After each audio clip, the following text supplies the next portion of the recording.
Amém, meu amado? Você pode se assentar, em nome de Jesus. Que bom que você está aí, conectado conosco, estava acompanhando ali atrás também. Temos várias dezenas de pessoas conectadas conosco aqui.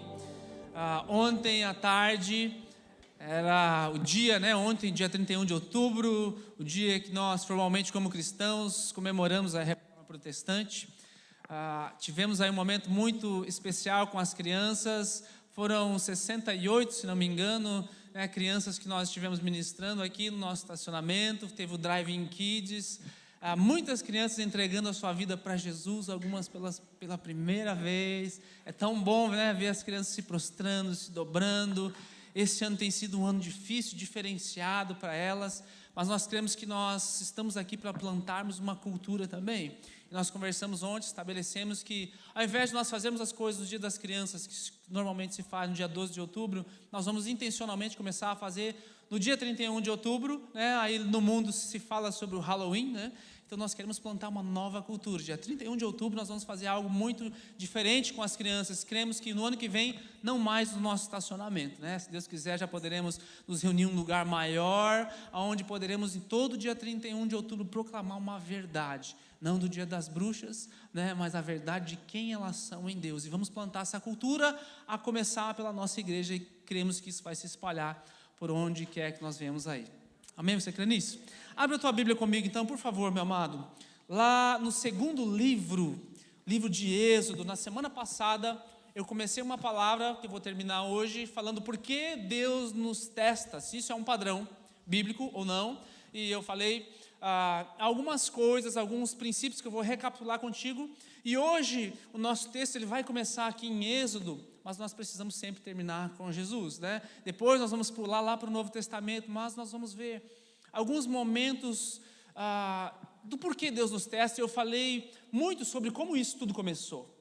Qual é o princípio do teste de Deus, por exemplo. Eu falei que um teste não é algo ruim.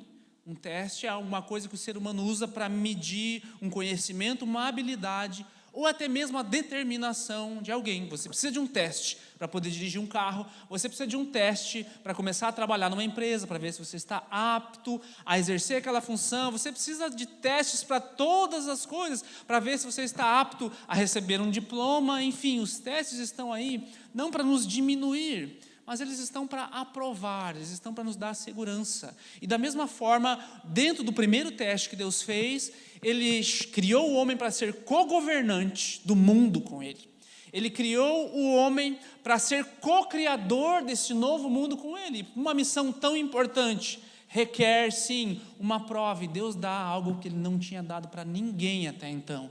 Nem para os anjos que já haviam sido criados, nem para qualquer outro ser na terra. Ele dá uma missão para esse homem, e junto com essa missão vem um teste de lealdade, uma maneira de um homem, olha, eu quero que você seja coparticipante comigo, eu não quero que você seja igual aos anjos, eu não quero que você seja igual aos animais, eu quero que você seja participante daquilo que eu vou fazer, e eu vou te dar uma opção, que eu não dei para nenhuma outra criatura que eu já criei. Escolhe a lealdade. Aí vem a diferença entre um teste e uma armadilha. Eu só estou dando a revisão, tá? Um teste e uma armadilha. O que é um teste dado por Deus? Deus deixa claro: escolhe esse caminho, esse é o caminho bom, essa é a árvore da vida, come dela e você vai viver para sempre. Come dela e você vai desfrutar de uma comunhão plena comigo, para ser co-criador e co-governante disso que eu criei contigo.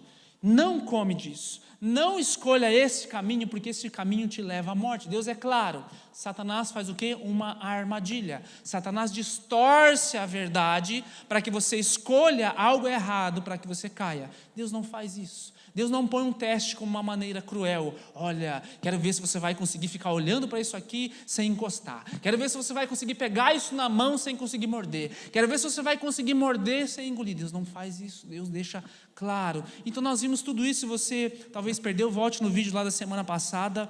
Deus nos testa com oportunidades. Esse é um padrão bíblico. E agora nós vimos que cada ser humano se torna uma árvore. Se torna uma árvore de teste. Eva caiu e agora ela se torna uma árvore de teste para o seu marido. E agora nascem os primeiros filhos, ele se torna uma árvore de teste. Caim está lá diante do seu irmão Abel: o que é que eu vou escolher? E Deus, quando Caim cai, Deus vem com amor ainda diante dele. Deus não vem como um Deus cruel. Quando Caim tem a sua oferta rejeitada, Deus vem com compaixão. Por que o teu semblante está abatido? Se você tivesse feito o que é certo, eu não ia te receber. Olha, Caim, o pecado está diante de você, cabe a você dominá-lo. E nós vimos todo esse contexto, e ao longo dos anos agora, Deus quer estabelecer de novo esse relacionamento. Deus quer que nós venhamos a entrar de novo debaixo da missão de ser co-governante com Ele. Ele não nos chama lá no Novo Testamento de co-herdeiros com quem? Com Cristo. Por quê? Ele quer fazer a parceria de novo, meu amado, mas precisa agora de um padrão. O mundo ficou sem padrão. Eu li para você lá, Romanos capítulo 1, toda a consequência do que é rejeitar o conhecimento de Deus. E agora, sem esse padrão, como nós fazemos? Então Deus faz o seguinte: eu preciso restabelecer isso de novo na terra. E Ele começa escolhendo um homem para fazer uma aliança com Ele. Esse homem se chama Abraão, e Abraão também tem um teste, não tem? Todo homem que é chamado por Deus, toda mulher que é chamada por Deus, todos nós, é um padrão bíblico. Para que é o teste? Não é para te jogar para fora do caminho, mas é para que você volte às origens debaixo de que sabedoria você quer andar agora nessa nova vida? Da sabedoria de Deus ou da tua? Foi o teste de Abraão, foi o teste de Adão. Você quer andar pela tua sabedoria ou pela minha? Foi o teste de Caim. Caim, o pecado está à porta, escolhe o caminho do bem, senão ele vai te dominar. E agora é o teste de Abraão: eu quero estabelecer uma aliança contigo. E aí vem toda a história que você já conhece, eu vou adiantar aqui. Ele vai lá para entregar o seu filho, Isaac, seu único filho, tido na sua velhice, com 100 anos de idade. E agora ele precisa entender: você quer confiar na minha sabedoria ou você quer confiar na tua própria? E nós sabemos que no momento do sacrifício de Isaac, Deus proveu um cordeiro do nada, sem mancha, sem falha, inocente, para morrer por Isaac. Pois bem, agora aquele homem começa a andar e depois vem a escravidão no Egito. Vamos adiantar o processo para chegarmos agora no nosso texto de Êxodo, capítulo 3. Deus estabelece uma nação que agora não é mais um homem. Eu preciso mostrar para o mundo o que é que eu quero fazer com o mundo. Como restaurar esse sentido original, como restaurar o propósito original. E agora está aqui uma nação que veio de Abraão, e está lá meio perdida. Eles saem do Egito, Deus levanta Moisés, abre-se o Mar Vermelho e eles começam a peregrinar ali no deserto. E antes disso acontecer, vem o chamado, e é isso que eu quero começar aqui com o teste contigo. Êxodo no capítulo 3, olhe comigo, verso 1 em diante, por favor.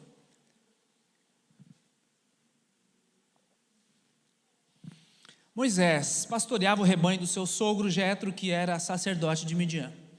Um dia, levou o rebanho para o outro lado do deserto, chegou a Horebe, um monte de Deus.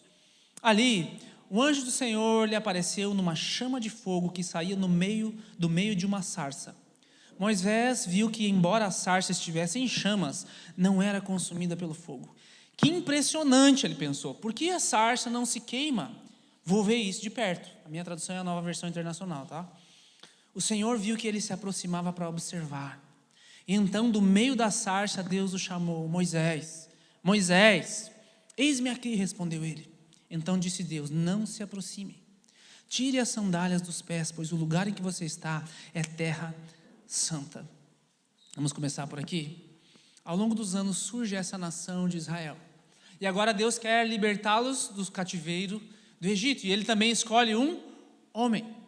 E quando Deus escolhe um homem, tem algo grande para ele. E uma das coisas principais que acontece depois que você tem um encontro com Deus, olha, você não sabe como isso se parece, você não sabe como isso funciona, mas em seguida Deus já te dá uma missão. Eu coloquei uma foto lá, Marina, a respeito de uma sarça. Geralmente a gente vê aquela sarça das figuras, dos desenhos, mas eu tentei achar uma sarça um pouquinho mais vistosa. Geralmente a gente vê ilustrando a sarça ardente, ela já está meio com as folhas já se foram embora e não se consumia. Eu creio, isso é uma coisa minha, tá? Não está na Bíblia, mas eu creio que a sarça que Deus se manifestou diante de Moisés, ela devia estar cheia de folhas.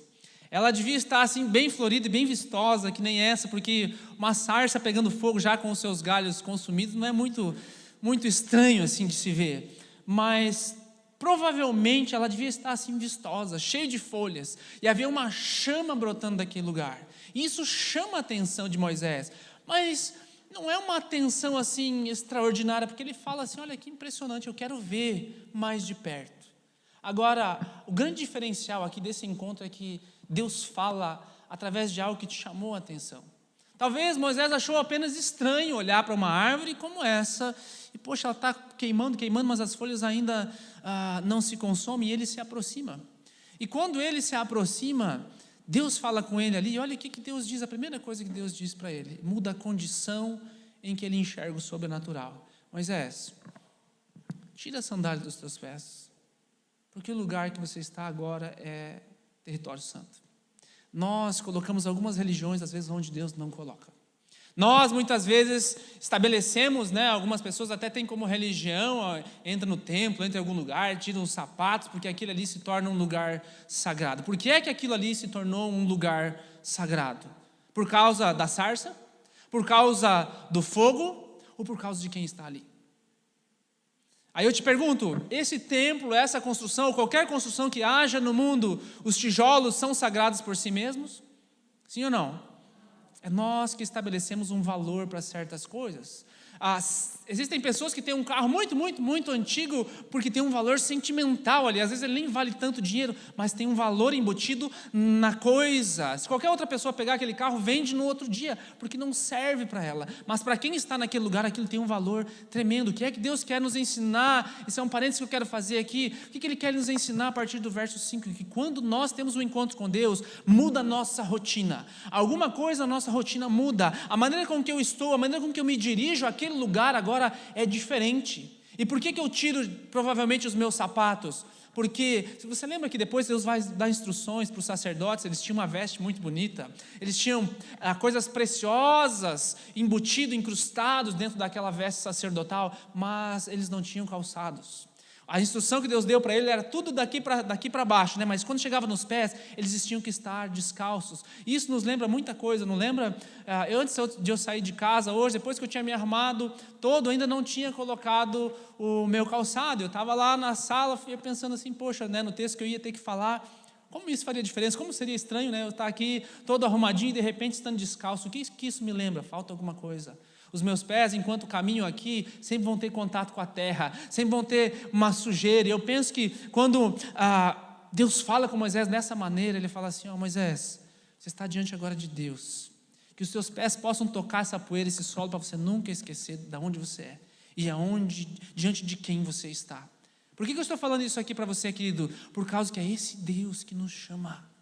É esse Deus que muitas vezes nós nos envolvemos na nossa religiosidade e nos esquecemos que ainda estamos na terra, nos esquecemos que a natureza do pecado anda diante de nós, como andou diante de Caim. Olha, cabe a você agora dominá-lo. E às vezes nós nos vestimos com vestes sacerdotais, nós vamos à igreja, nós fazemos grandes coisas. Hoje de manhã, das 8 às 9, estamos aqui em oração já, várias pessoas. Hoje é o dia 1º de novembro, todo dia 1º de cada novo mês nós nos reunimos em oração, em jejum, e às vezes nós nos revestimos da religiosidade ou do ato em si, e nos esquecemos de fato quem nós somos, nos esquecemos o propósito pelo qual nós fomos chamados. Às vezes eu posso me concentrar como igreja apenas na construção, estamos em reforma, estamos fazendo um monte de coisas, e talvez isso empolgue muitas pessoas. Amanhã depois nós vamos quebrar essas paredes, vamos expandir aqui para o nosso terreno do lado, e aí possamos fazer uma fachada bem bonita, e ampliamos o estacionamento, e vamos construir uma escola cristã aqui nesse lugar, e enfim, isso tudo é muito bom, isso tudo é muito válido, mas não foi para isso que Deus nos chamou. Esse não é o nosso propósito de vida. O nosso propósito de vida está lá no Éden, sermos co-herdeiros com Cristo, co-governantes com Ele, e aquilo que nós fazemos agora é só uma resposta ao que Ele já fez por nós. Não é para garantir o nosso lugar lá. As nossas boas ações aqui não são sequer para agradar o coração de Deus, querido, é uma resposta ao que Deus fez por nós. E o coração de Deus, eu agrado o coração de Deus quando eu obedeço. E quando Ele me manda eu ajudar, eu ajudo. Quando Ele me manda eu entregar tudo, eu entrego. Quando Ele me manda renunciar a algumas coisas, eu renuncio. Quando Ele não me diz nada a respeito do que eu estou passando, Ele não me explica, Ele não me dá explicações nenhuma, e eu vivo um período de sofrimento profundo, a ponto de ser perseguido pelo governo, ou qualquer que seja, como foram os primeiros cristãos, o meu regozijo é o mesmo. Texto da semana passada, que é o texto texto base da nossa palavra aqui, porque Deus nos testa, está lá em Tiago, eu vou terminar hoje com ele de novo. Tenha um motivo de grande alegria o fato de muitas vezes passarem por provações. Sabe, uma das coisas que eu tenho revisado nesse ano de 2020 é que tipo de mensagem nós pregamos. Porque uma mensagem que não funciona para um tempo como esse, que nós vivemos de pandemia, onde as pessoas não sabem mais o que fazer, não era a mensagem que Deus queria que eu falasse, que eu pregasse, como igreja, qualquer igreja pregasse.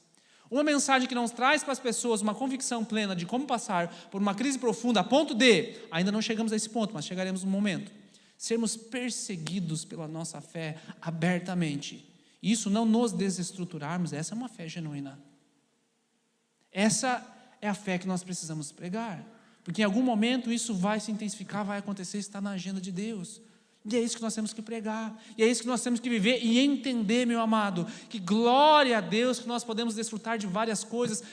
Não é maravilhoso vocês que estão aqui presentes e não apenas pela internet, olhar para os olhos dos irmãos? Não é maravilhoso poder sentir o som de uma maneira diferente, poder ouvir a congregação cantando ao Senhor? Só em Jesus é o que nós proclamamos aqui, só em Jesus. Não é maravilhoso? Mas existem muitas pessoas que ainda não podem fazê-lo. Existem muitas pessoas que não têm com quem deixar suas crianças em casa. Existem pessoas que estão realmente na área de risco e não podem participar. Nós temos esse privilégio. E às vezes não damos valor para algo tão simples. Deus nos chama a algo extraordinário. E tudo isso pode ser um teste. Pode ser um teste para nós. O primeiro teste que eu vejo aqui, ali no verso 10 ao 12. Vou continuar lendo ali mesmo, capítulo 3 contigo. Diz assim... Deus falando agora para Moisés: vá, pois, agora, eu o envio a Faraó para tirar do Egito o meu povo, os israelitas. Moisés, porém, respondeu: Deus, quem sou eu para me apresentar ao Faraó e tirar os israelitas do Egito? Deus afirma: eu estarei com você. Esta é a prova de que sou eu quem o envia. Quando você tirar o povo do Egito, vocês vão voltar aqui para esse monte e vão prestar culto a mim. Isso é falado numa situação onde um povo escravo, onde seria impossível tirar aquele povo de lá, e Deus fala assim: eu vou te dar um teste. Eu quero ver qual é o teste de sensibilidade que tem o teu coração. Sabe qual foi o teste de Moisés, querido? Você vai ter que abrir mão da tua própria vida para poder libertar esse povo. Moisés, nesse momento da vida, ele está com 80 anos de idade. Você já imaginou aí? 80 anos de idade, Deus vai te dar uma missão. Ó, tua vida começa agora.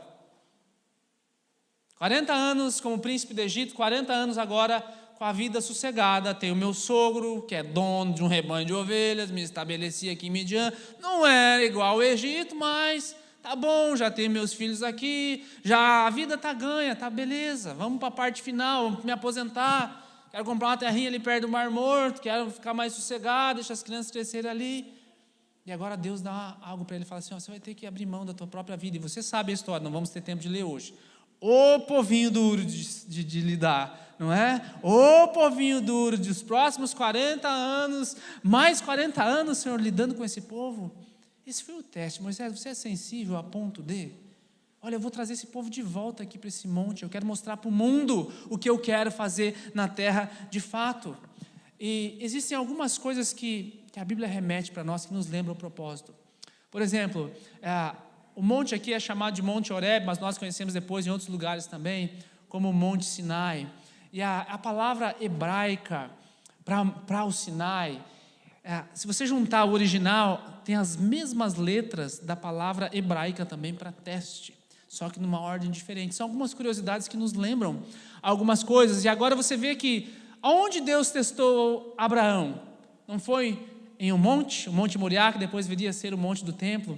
Agora, onde Deus chama Moisés? De volta para um monte. E o que ele usa para falar com Moisés? Estava lá a imagem de uma sarça, que é uma árvore. Aonde o homem caiu? Debaixo de uma árvore. Nós vamos ver isso se repetindo, como se Deus estivesse dizendo ao longo da história, em vários textos, em vários lugares. Vamos terminar lá em Jesus hoje. Em vários lugares, como Deus dizendo assim: ei, eu quero te lembrar aonde você caiu. E de onde você caiu, eu quero te restaurar ali.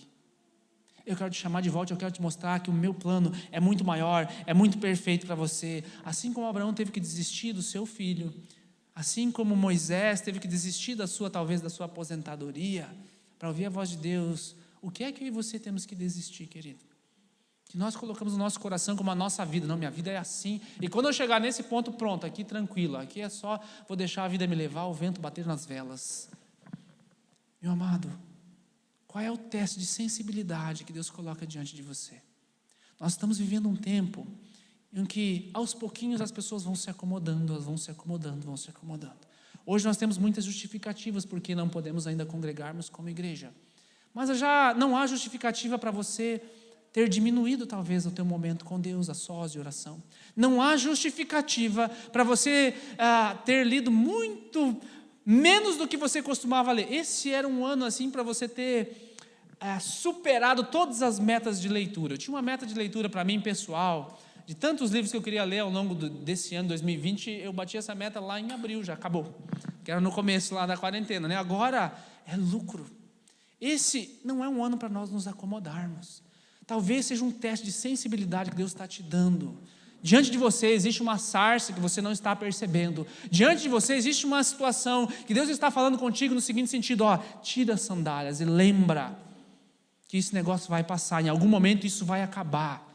E você precisa me ouvir. Existem algumas coisas que precisam ser renunciadas. Existe um tipo de pensamento: se isso aqui não acontecer, a minha vida não volta ao normal. Existe um tipo de pensamento que talvez seja uma fortaleza na tua mente, que te impede de ouvir a voz de Deus com clareza.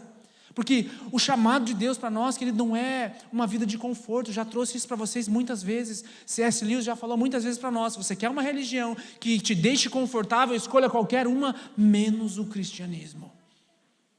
Porque é algo que te move, que te chama a renunciar a algumas coisas todos os dias. Mas não é uma renúncia no sentido de peso.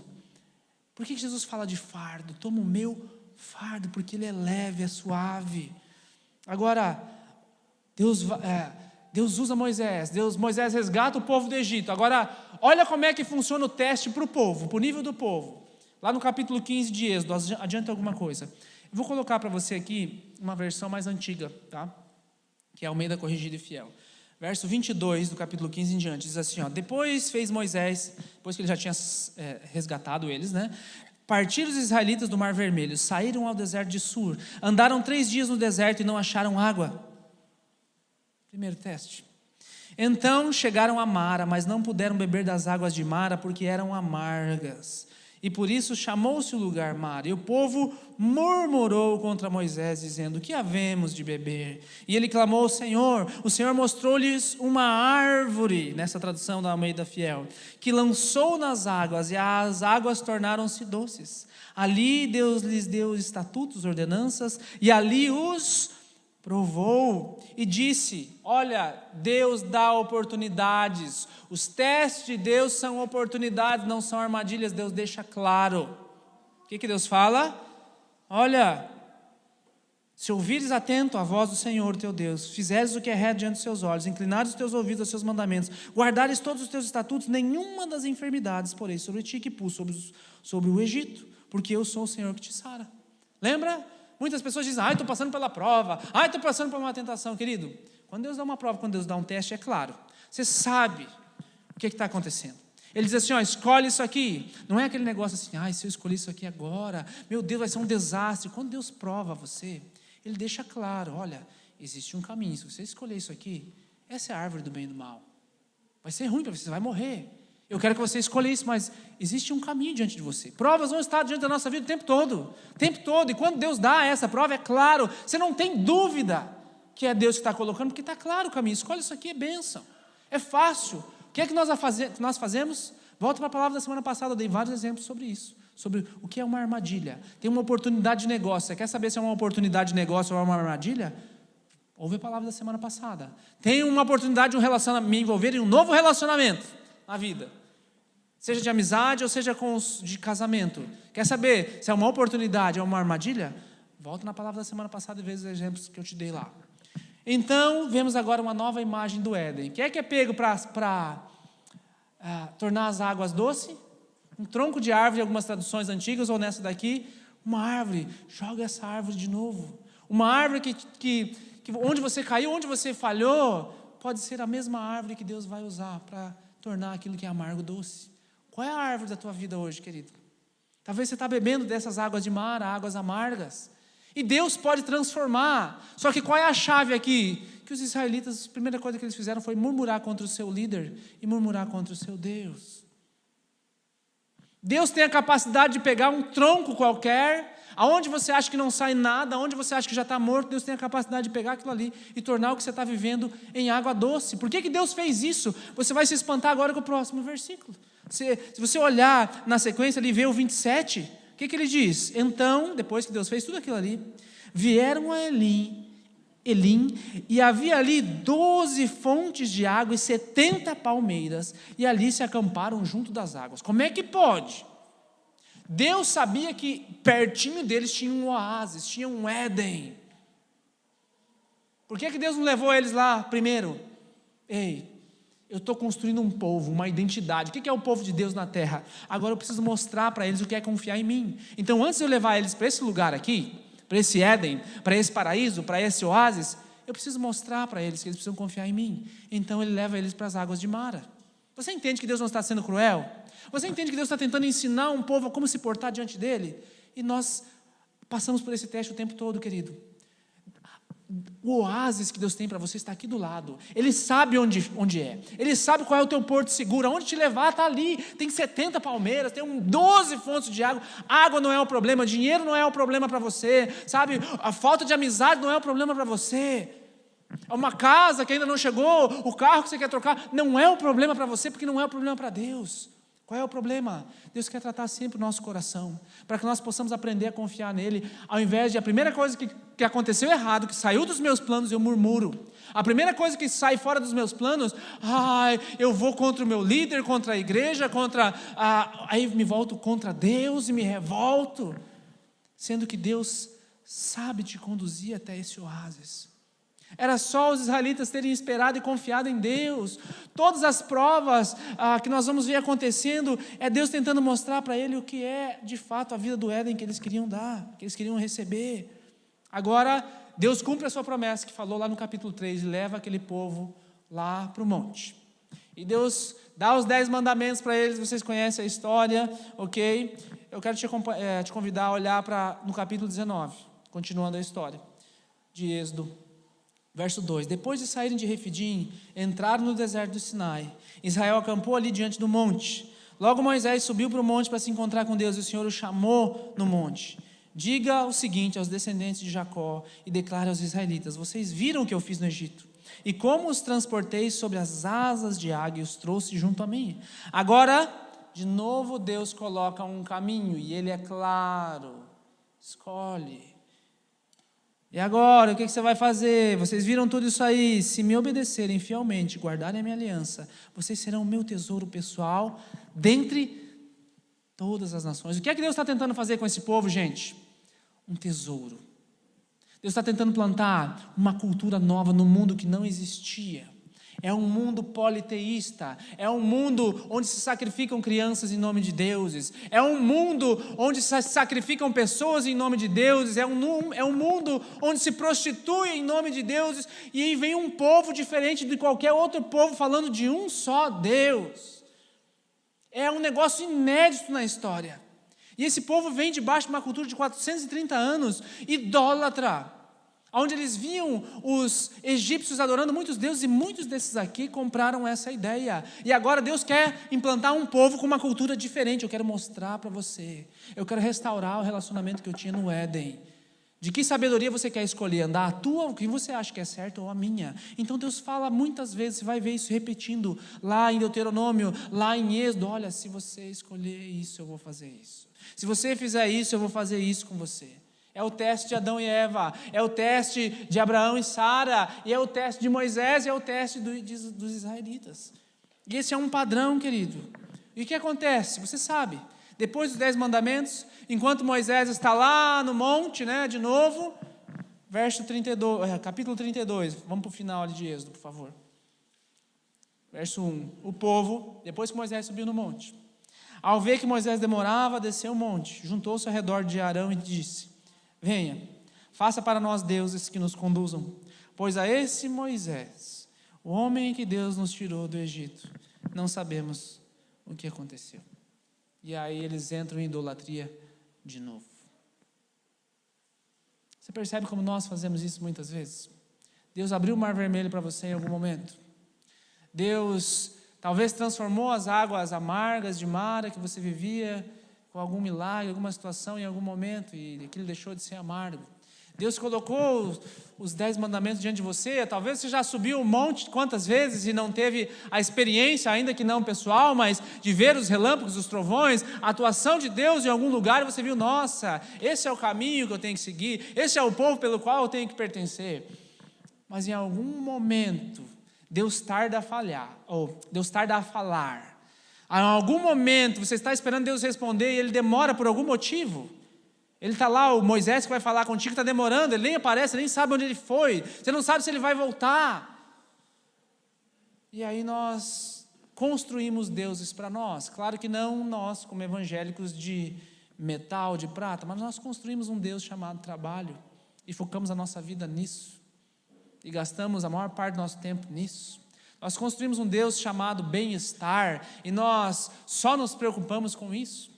Nós construímos um Deus chamado assim, família. Eu não estou falando para diminuir tua família, mas para não tornar a tua família um Deus. E nós vivemos por ela e esquecemos que a coisa que, se nós amamos ela de fato, nós precisamos buscar o Senhor em primeiro lugar. Às vezes nós construímos um Deus chamado casamento. Você mulher ou você homem, idolatra a tua esposa ou o teu marido a ponto de trocar ele por Deus. Mulher, principalmente, você com os filhos, né? Os homens amam os filhos, claro, mas as mulheres sabem que o amor de mãe é um negócio diferente. A ponto de, querido, tem tantos deuses, nós vivemos em uma era que nós ainda continuamos adorando muitos deuses. Pessoas, hoje os hobbies são os deuses. Meu corpo é um Deus, por quê? Porque tudo é para Ele, eu faço tanto sacrifício por Ele, eu não consigo fazer um jejum para a igreja, vou fazer uma dieta para ficar sarado, filé. Você conhece muitas pessoas assim que, sem perceber, adoraram outras coisas, e nós recaímos. Nós olhamos para Êxodo 32 e condenamos o povo ingrato, não viu, não reconheceu tudo que Deus fez por eles, olha os milagres que eles presenciaram em nós. Quantas vezes que não temos esse teste diante de nós? Esse chamado pelo qual Deus dá requer sabedoria. Agora, o título da palavra é o exame final. Vamos adiantar agora a história, depois que nós entendemos que esse povo tentou. O próprio Moisés abdicou da sua vida, mas em algum momento ele não conseguiu ser fiel. Em algum momento ele não conseguiu perseverar, e lá na disputa das águas ele desobedece a Deus, desrepresenta a Deus, e por isso não pode entrar na terra prometida. O que isso nos traz?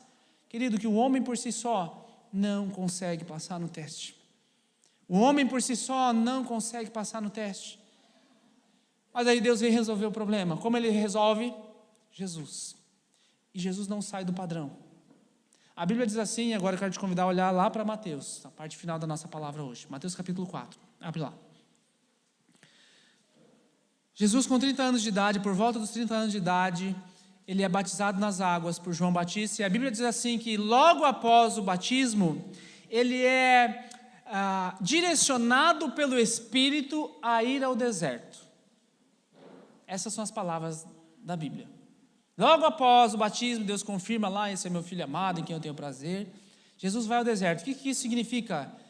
Isso é um padrão. É um padrão que nem Jesus escapou. Mas agora, olha como Satanás vai agir. É o mesmo modus operandi, lá do Gênesis, lá do Jardim do Éden.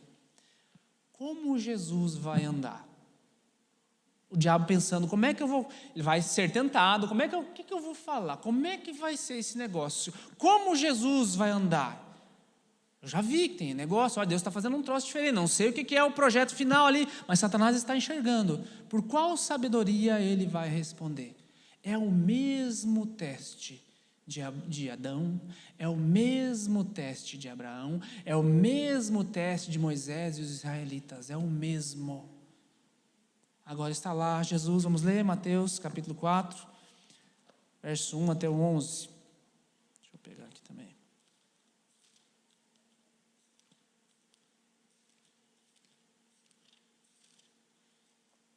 Então Jesus foi levado pelo Espírito ao deserto para ser tentado pelo diabo. Depois de jejuar 40 dias e 40 noites, teve fome. O tentador aproximou-se dele e disse: se és filho de Deus, manda que essas pedras se transformem em pães. Jesus respondeu: nem só de pão viverá o homem, mas de toda a palavra que procede da boca de Deus. Então o diabo levou a cidade santa, colocou-a na parte mais alta do templo e disse: Não funcionou a minha primeira estratégia, eu só falei uma frase para ele solta. Quer saber de uma coisa? Olha a armadilha, diferente de um teste. O que é um teste de Deus? Eu deixo claro, escolhe isso, acontece isso. Escolhe isso aqui, acontece tal coisa. Satanás pega uma verdade e distorce. E o que ele faz? Usa um texto bíblico, Salmo 91. Esse não escapa, né?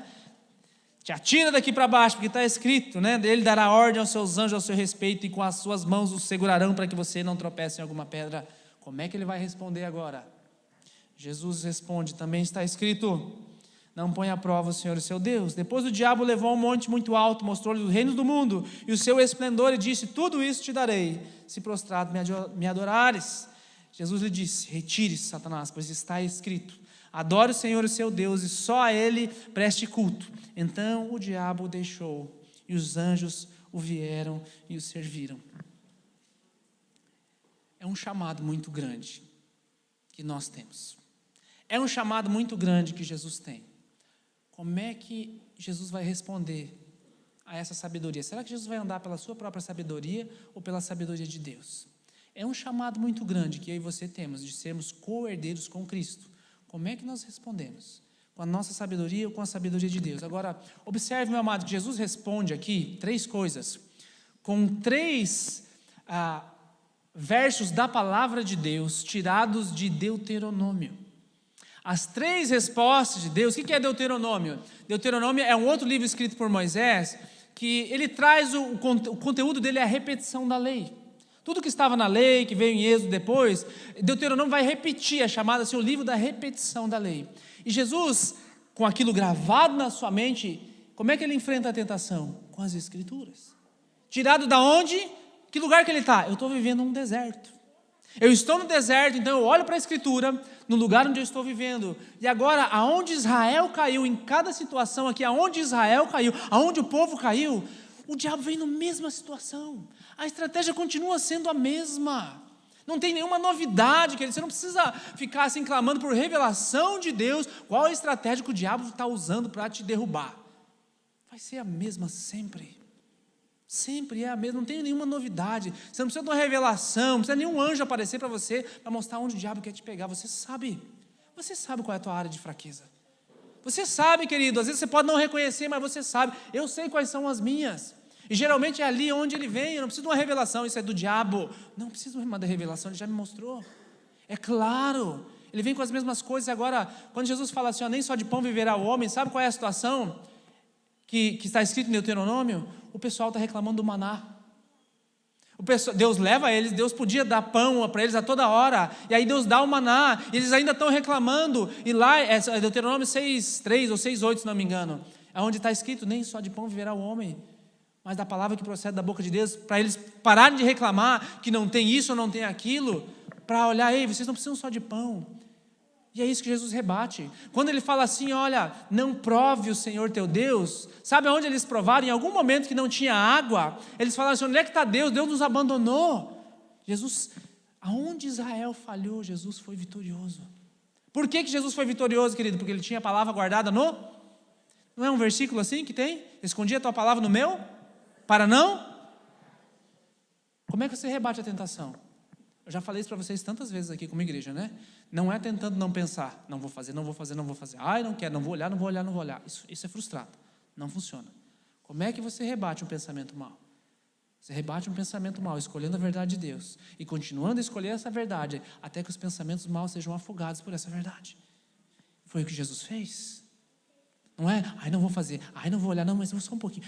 Não é assim que funciona, isso não dá certo, isso é sabedoria humana.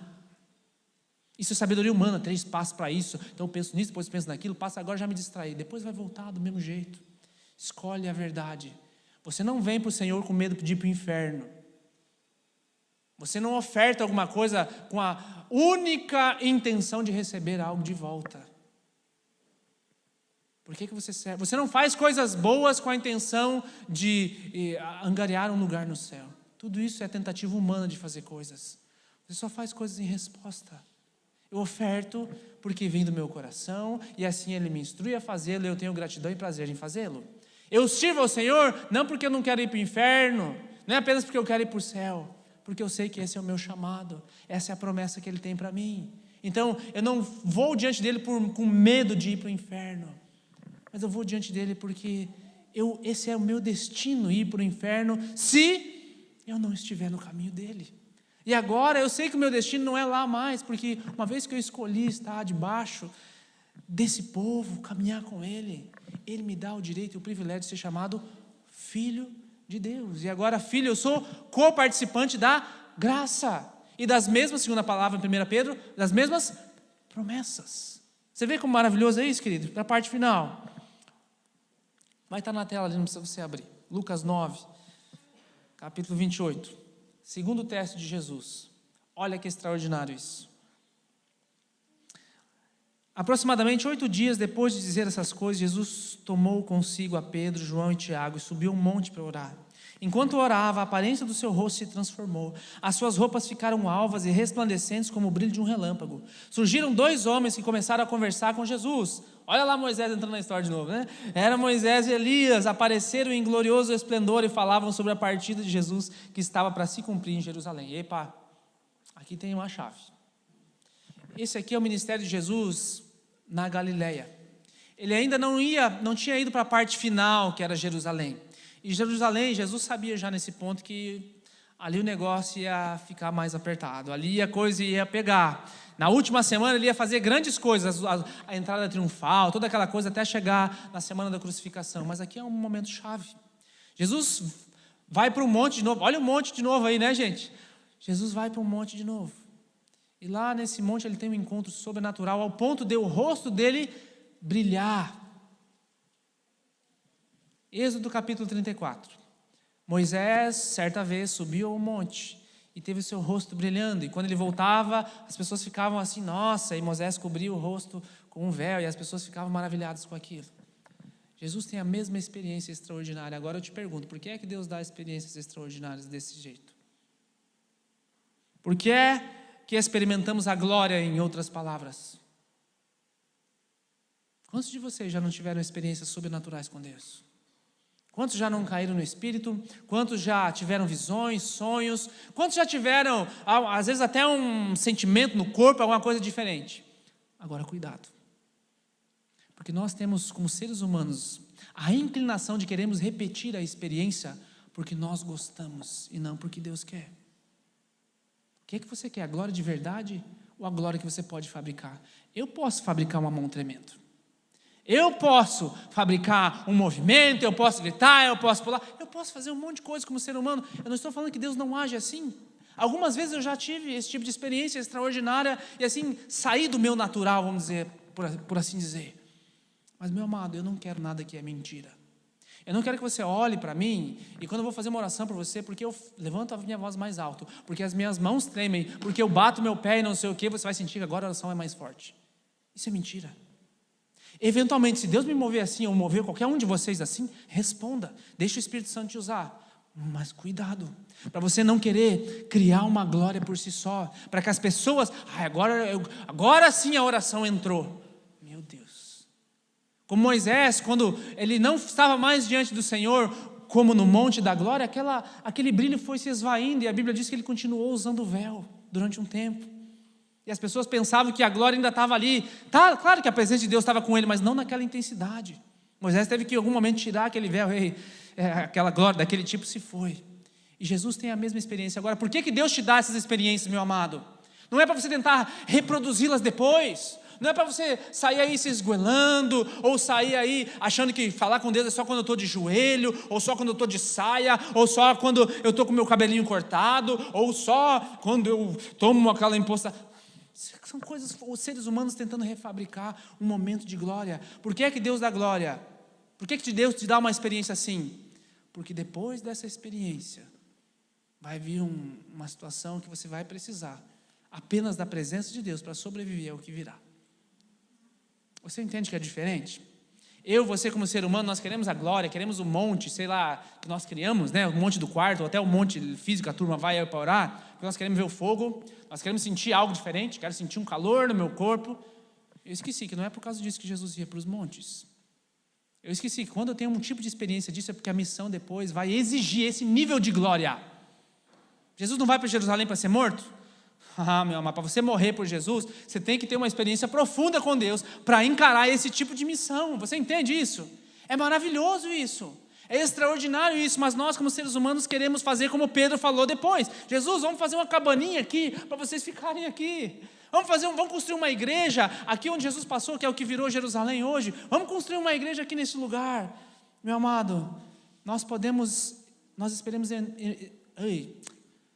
experimentamos a glória para podermos ir em direção ao teste com convicção. É o que o verso diz aqui no verso 51 desse mesmo capítulo 9. Aproximando-se o tempo que seria levado aos céus, Jesus partiu resolutamente em direção a Jerusalém. As traduções mais antigas vão dizer assim, firme propósito, sem hesitar. Depois que ele experimentou a glória, convicção.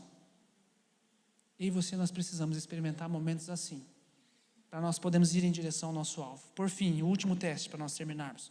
João no capítulo 18, lá no Getsemane. Tendo terminado de orar, Jesus saiu com seus discípulos e atravessou o vale do Cedron. Do outro lado havia um olival, onde entrou com eles. Ora, Judas o traidor conhecia aquele lugar, porque Jesus muitas vezes se reunira ali com seus discípulos. Noite de Páscoa, noite que precedia a crucificação de Jesus. Jesus vai para um olival, junto ao Monte das Oliveiras, que se chamava Getsemane. Você vai ter essas informações nos 3 evangelhos, onde ele já teria ido muitas vezes orar. De novo Jesus vai a esse monte. De novo Jesus está ali em meio às árvores, em meio à natureza. E agora vem o terceiro e último teste. Como é que ele vai reagir? Getsemane, palavra literalmente significa um óleo de prensa. É um lugar difícil. É um lugar onde talvez a morte vem bater ao nosso encalço. Jesus fala para eles assim, a minha alma está triste, como tristeza de morte. E o que é que Jesus faz? Ele ora diante do Senhor. E agora vem o grande teste. Por qual sabedoria Jesus vai agir? Pela dele, si mesmo, ou ele vai partilhar isso com o Senhor? Você conhece a oração, né? Senhor, se possível, é o desejo da carne de Jesus. É o desejo da carne de Jesus. Porque ele sua sangue. Há um sofrimento na alma, no espírito dele. Ele declara isso com palavras. A minha alma está angustiadamente triste, é o que ele diz. É o teste. Mas, contudo, não se faça a minha vontade, mas é o último teste. Olha, esqueci de desligar. Esse é o teste de Jesus. E esse é o meu teste. E esse é o teu teste.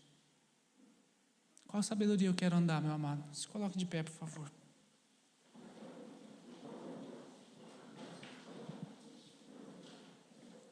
O pecado de Adão e Eva foi confiar na sua própria sabedoria. O pecado de todos os homens foi confiar na sua própria sabedoria. E quando Jesus vem, ele foi o único que conseguiu cumprir esse teste sem falha nenhuma. E Jesus se torna o cordeiro pascal, porque você lembra do teste de Abraão? Deus proveu um cordeiro. Ele não tinha nada a ver com Isaac, ele não tinha nada a ver com o desafio, mas lá está ele para se entregar. Agora vem Jesus, ele não tinha nada a ver com os meus erros, com os teus erros. Ele, pelo contrário, ele estava lá na fundação do mundo, ele criou todas as coisas. Nada do que foi feito sem ele. E ele queria que nós cogovernássemos com ele, mas nós nos distanciamos cada vez mais dele. E mesmo sem culpa, ele vem, e o teste que eu e você precisávamos passar, que nós não conseguimos, ele veio e passou por nós. E aí sim, nós entendemos qual é o significado de que ele levou sobre si todas as nossas transgressões. O pecado que estava sobre mim foi posto sobre ele. E aonde ele morreu? Em uma cruz. A cruz romana, em muitas traduções, principalmente na King James, você vai ver, se você ler isso aqui em inglês, lá vai estar escrito, ele foi pendurado literalmente em uma árvore. Nós conhecemos a nossa tradução aqui em português, no madeiro, né? A cruz romana nos lembra que o ser humano caiu lá numa árvore, mas também num pedaço de uma árvore ele foi restaurado. Tudo aquilo que Adão não conseguiu fazer, Caim não conseguiu fazer, Abraão não conseguiu fazer, Moisés não conseguiu fazer, o povo de Deus não conseguiu fazer, Jesus veio e fez. Por você, por mim. Por isso, meu amado, a conclusão da nossa palavra hoje, que eu comecei semana passada, é: debaixo de que sabedoria você quer viver? Sabe, você precisa trabalhar sim. Deus quer te dar grandes coisas no teu emprego, Deus quer te dar grandes coisas, fazer grandes coisas na tua vida. Nós vivemos em uma região próspera, graças a Deus. Mas esse não é o teu foco aqui na terra, meu amado. Deus vai usar essas coisas que Ele tem te dado, tem te abençoado, com outros propósitos que você não faz nem ideia. Não faz disso um Deus.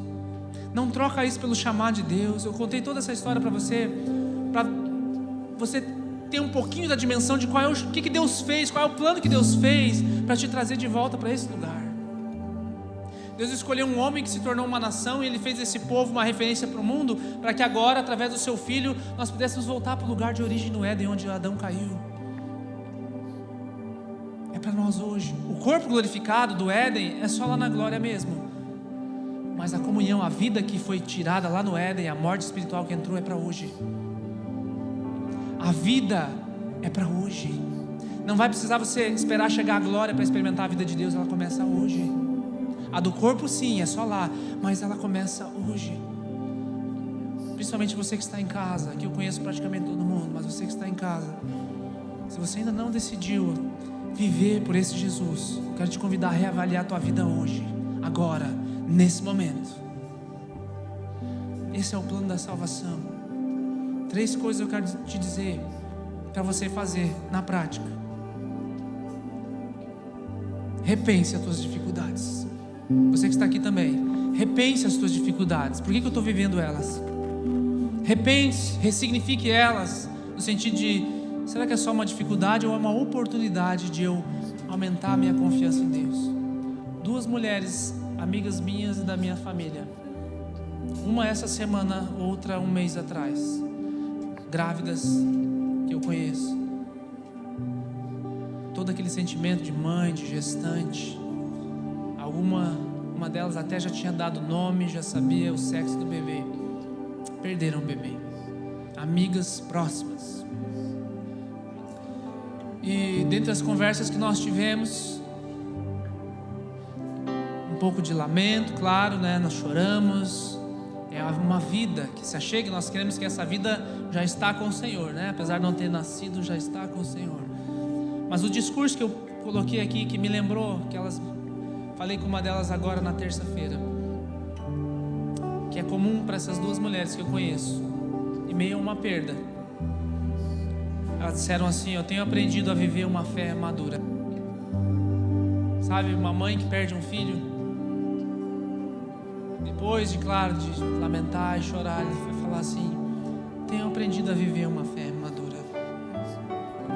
Uma fé que não está baseada nas circunstâncias. Então repense as suas dificuldades. Segunda coisa, enfrente os teus próprios testes de fé. O que é que Deus colocou diante de você, querido? A árvore do bem e do mal ou a árvore da vida? O que é que você tem escolhido comer? E a última delas, confie na bondade de Deus. Quero terminar com esse versículo. Tiago capítulo 1. Meus irmãos, considerem motivo de grande alegria o fato de passarem por diversas provações, pois vocês sabem que a prova da sua fé produz perseverança. E a perseverança deve ter ação completa, a fim de que vocês sejam maduros e íntegros, sem lhes faltar coisa alguma. Deus te oferece uma oportunidade hoje. Vamos orar? Feche teus olhos.